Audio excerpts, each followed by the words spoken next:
Okay, in this video, we're going to cover Chapter 7, Characters, Coroutines, and Spawn Points. We're going to put together some basic infrastructure around centralized control by adding a game manager, so let's get started with that.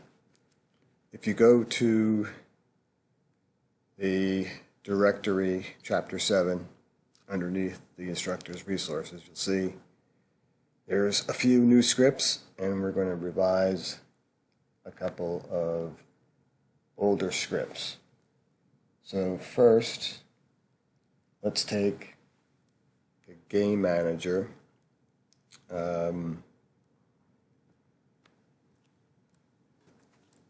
Before we drag it over, we want to create a subdirectory in scripts. So I'm going to close these, click on scripts, create a folder,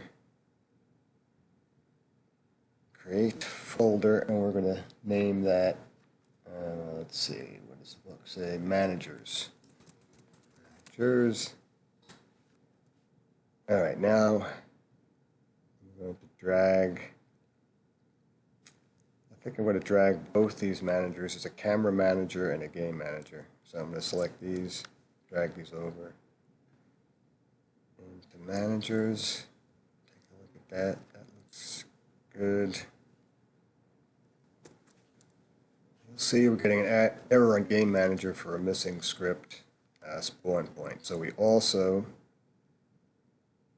want to drag the script spawn point, and this one will go in mono behaviors. So select spawn point, drag it over to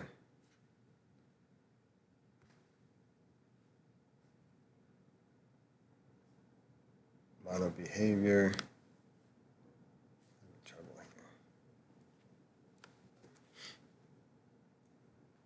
here. All right, let's try this again. Drag spawn point over to mono behaviors. All right, that looks good. Now we actually want to create a game manager object in the hierarchy and a spawn point object in the hierarchy as well. So I'm going to click create here, create empty, rename this RPG game manager.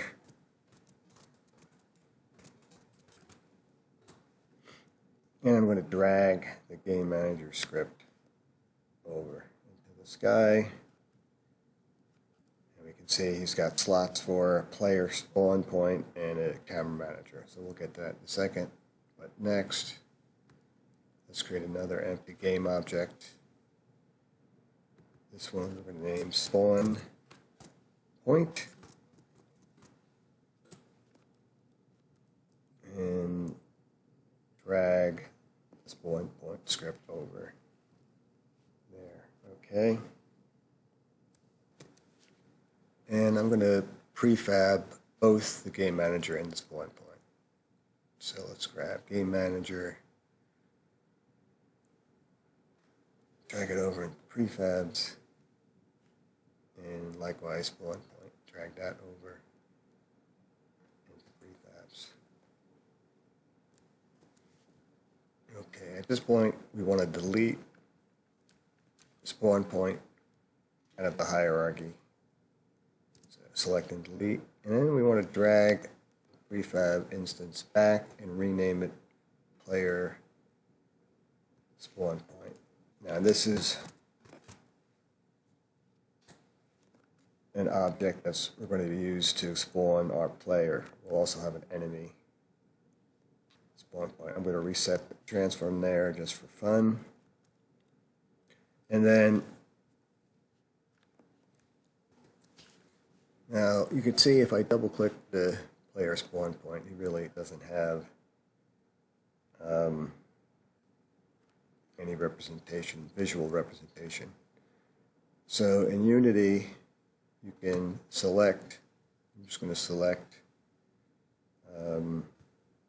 this yellow for the player spawn point, so I can see it in the scene as we're editing. Okay, that looks fine.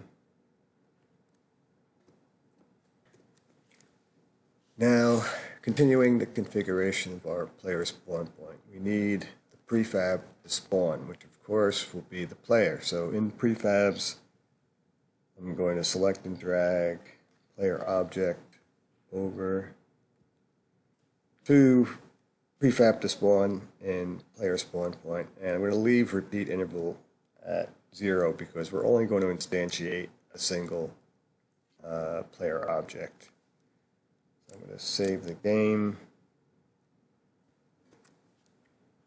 Okay, back to RPG Game Manager. You'll see we have a slot for player spawn point, so now we can drag that over into player spawn point. I'm going to delete the player object. Let me check if there's any override just to be sure. No overrides, good. I'm going to delete the player object from the hierarchy from the scene. And now save the game. If this is working, we should instantiate the player. So I'll click run. And I've got a player. And we can see that player object has been created from the prefab since it's labeled a clone. And we can move him around. Okay, so that looks good. We'll stop it for there and continue with the spawn point for enemies in the next video.